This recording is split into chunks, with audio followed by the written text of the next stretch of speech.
ढोलकपुर गांव में चंपा के यह सारी बात सुनकर अर्जुन वहां से निकल जाता है। अर्जुन घर तो वापस आ गया, लेकिन हर रात उसे ऐसा महसूस होता है कि चंपा उसे पुकार रही है। अगले दिन सुबह उठकर फिर से वो ढोलकपुर गांव में जाता है। रात होते ही अर्जुन उस घर के पास जाता है और चंपा को बुलाता है। चंपा अचानक से प्रकट होकर बोली, आखिरकार तुम आ ही गए। तुम मुझे हमेशा पुकारते क्यों हो? मुझे न्याय चाहिए और तुम मुझे उस न्याय तक पहुंचा सकते हो। कैसे?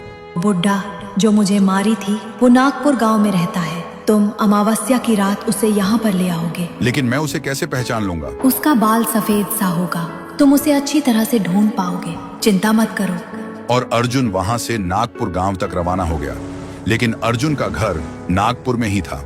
अगले दिन अर्जुन उस सफेद बाल वाले आदमी को ढूंढने लगा और अचानक अर्जुन ने दिखा दो आदमी आपस में बातें कर रहा था और वहां पर था एक बुढ़ा जो सफेद बाल वाला था, लेकिन वह उसके पिताजी थे। अर्जुन हैरान हो गए और उसके पिताजी को बोलने लगा, पापा मेरे मम्मी कैसे गुजर गए? उसके पिता ने कुछ भी जवाब नहीं दिया। अर्जुन सोचने लगा, क्या मेरे पापा ने मेरे मम्मी को मारा या वह चंपा मुझे झूठ बोल रही थी? फिर अर्जुन को चंपा की आवाज सुनाई दिया, उसे लेकर आओ मेरे पास। आखिरी दिन अमावस्या की रात अर्जुन ने उसके पिता को चंपा के पास लेकर आ गया। उसके पिता बोलने लगे, तुम इस घर में मुझे क्यों लेकर आए? अर्जुन बोला, सच्चाई जानने के लिए। इस वक्त चंपा सामने प्रकट हो गई। बुढ़े आदमी हैरान हो गई और बोलने लगी, चंपा तुम यहाँ? चंपा ने रोते हुए बोलने लगी, तुमने मुझे मारकर इतना दर्द दिया कि मैं पूरी जिंदगी इस घर पर तड़पते तड़पते गुजर गई।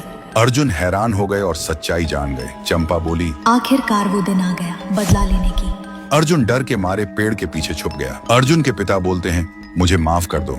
चंपा बोली, मैं इस पल का इंतजार बरसों से कर रही थी। और अचानक बादल चमकने लगे और चंपा ने उस बुढ़े आदमी को अपनी शक्तियों का इस्तेमाल करके लाल आग से उसको जला दिया और वह बुढ़ा आदमी आग में जलते हुए चिल्लाते चिल्लाते नाश हो गया। ये सब अर्जुन चुपके से देख रहा था। अर्जुन ने बहुत रोया क्योंकि उसके पिता ने उसे पाल पोस कर बड़ा किया और उससे बहुत प्यार करता था, लेकिन उसके मम्मी को न्याय देने के लिए यह सब उसे करना पड़ा। फिर अर्जुन के सामने उसकी मम्मी प्रकट हो गई और बोलने लगी, अर्जुन तुम मेरे बेटे हो। जब तुम छोटे थे मुझे मारकर तेरे पिताजी तुमको ले गए थे। तुम मुझे न्याय दिया। आज तुमने ये प्रमाण कर दिया कि माँ से बड़ा ये दुनिया में कोई नहीं है। ये बोलकर चंपा के आत्मा सुकून से हंसते हुए गायब हो गए और अंत में अर्जुन मम्मी पुकार कर रोने लगे। आपको ये वीडियो कैसा लगा कमेंट करके जरूर बताइएगा और आगे भी ऐसे वीडियो देखने के लिए हमारे YouTube चैनल कोजी ओपी को जरूर सब्सक्राइब कीजिएगा।